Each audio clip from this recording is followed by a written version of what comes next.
নমস্কাৰ মই Hemanta Kashyap astro live অসমৰ অক্টোবৰ মাহৰ মাহেকীয়া ৰাশিফলৰ আপোনালোক সকলোকে স্বাগতম জনালো।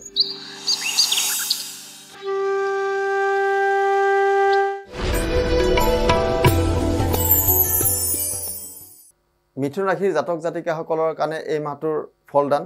এই মাহত আপোনালোকৰ যথেষ্ট অমংগলৰ আশংকা আছে, শিৰ ৰোগ আছে, এটা মিশ্ৰিত ফল আপোনালোকে পাব।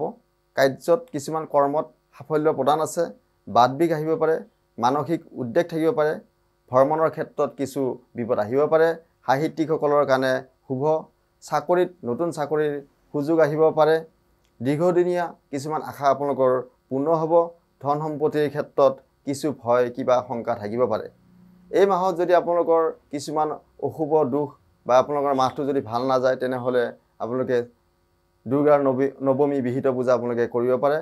আৰু নাইবা যদি আপোনাৰ শনিৰ যদি কিবা দায় দোষ থাকে তাৰ বাবে আপোনালোকে শ্যামা কালী পূজা যিহেতু এই মাহত আছে, তো কালী পূজা বা কালী মন্দিৰ দৰ্শন কৰিলেও শনিৰ যি বেয়া প্ৰকোপ সেই প্ৰকোপৰ পৰা আপোনালোকে সাৰি থাকিব পাৰে বা বাচি যাব পাৰে।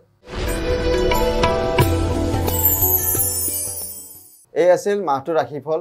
এষ্ট্ৰ লাইভ অসমৰ পৰা মই হেমন্ত কাশ্যপে বিদায় মাগিছোঁ। আপোনালোকৰ দিনবোৰ শুভ হওক। ধন্যবাদ।